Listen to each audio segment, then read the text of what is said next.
안녕하세요 여러분. 헤드헌터 23년 차 박상무입니다. 오늘은 한국 직장인이라면 누구나 거쳐가는, 그리고 아마도 가장 힘들다고 여겨지는 대리 직급에 대해 이야기해 보려고 합니다. 혹시 지금 대리이신 분들 손 들어보세요. 영상이니까 댓글로 남겨주시면 되겠네요. 그리고 대리 시절을 겪어보신 분들도 공감하실 내용들이 많을 거예요.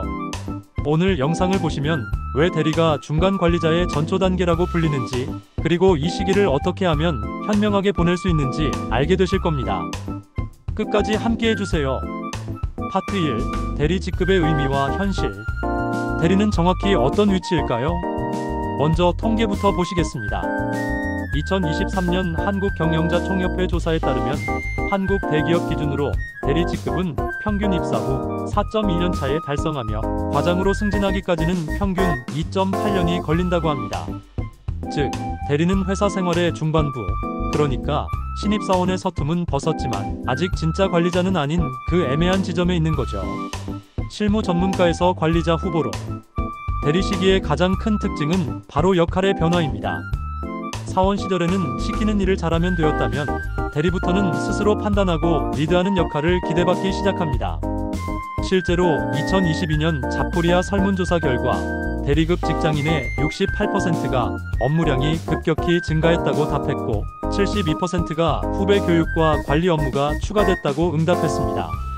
조직 내 허리 역할. 대리는 말 그대로 조직의 허리 역할을 합니다. 상사의 지시를 이해하고 해석해서 후배들에게 전달하고, 반대로 현장의 목소리를 위로 올리는 중간 다리 역할이죠. 하지만 여기서 문제가 생깁니다.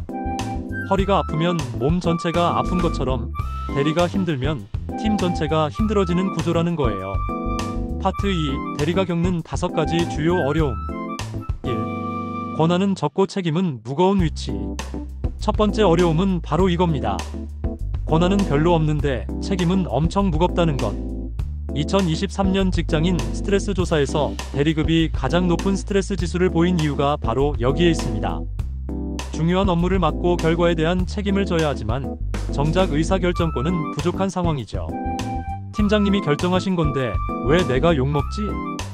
이런 경험 대리 출신이시면 다들 있으실 거예요.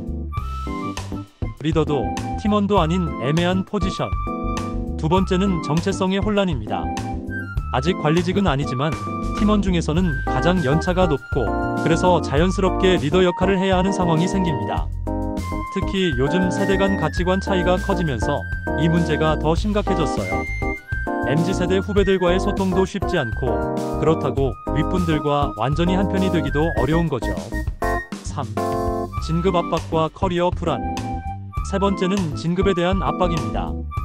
한국고용정보원 자료에 따르면 대기업 기준 대리에서 과장으로 승진하는 비율은 약 60에서 70% 정도라고 합니다. 즉 30에서 40%는 대리에서 오랫동안 머물거나 다른 길을 택해야 한다는 뜻이에요. 이때부터 진짜 커리어에 대한 고민이 깊어지죠. 4. 업무 과중의 늪. 네 번째는 업무 과중입니다. 실무를 가장 잘 알고 있다는 이유로 온갖 일이 대리에게 몰립니다. 2023년 대한상공회의소 조사에 따르면 중간 관리자급 대리에서 차장이 주당 평균 52.3시간 근무하는 것으로 나타났는데, 이는 전체 직급 중 가장 높은 수치였습니다. 위로는 과장님 업무까지 떠맡고 아래로는 후배들 실수까지 커버해야 하니 당연한 결과겠죠. 5. 상사 및 조직 문화와의 갈등. 마지막으로 인간관계의 복잡함입니다. 대리 시기부터는 본격적으로 정치력이 필요해집니다. 상사의 비합리적인 지시에도 네, 알겠습니다 라고 해야 하고, 후배들의 불만도 달래야 하고, 정말 감정 노동의 연속이에요. 파트 3. 통계로 보는 대리급의 현실. 잠깐 여기서 몇 가지 흥미로운 통계를 더 보여드릴게요. 2023년 자플래닛 직장인 만족도 조사에 따르면 대리급의 직무 만족도 2.8.5점 만점. 이는 전체 직급 중 가장 낮은 수치. 특히 업무량 대비 보상에서 2.1점으로 최저점 기록.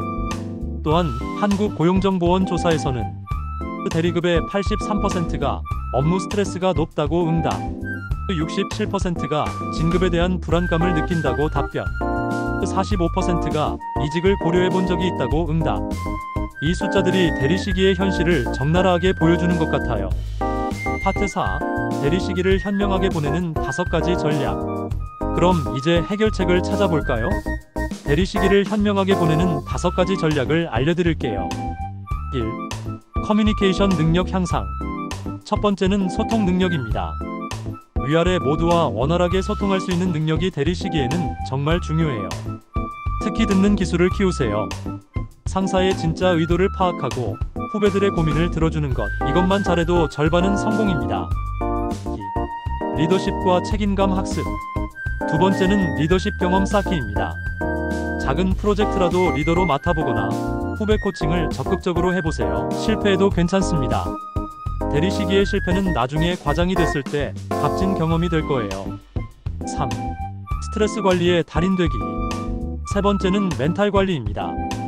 이 시기에는 정말 자기 돌봄이 중요해요. 운동이든 취미든 아니면 상담이든 자신만의 스트레스 해소법을 꼭 찾으세요.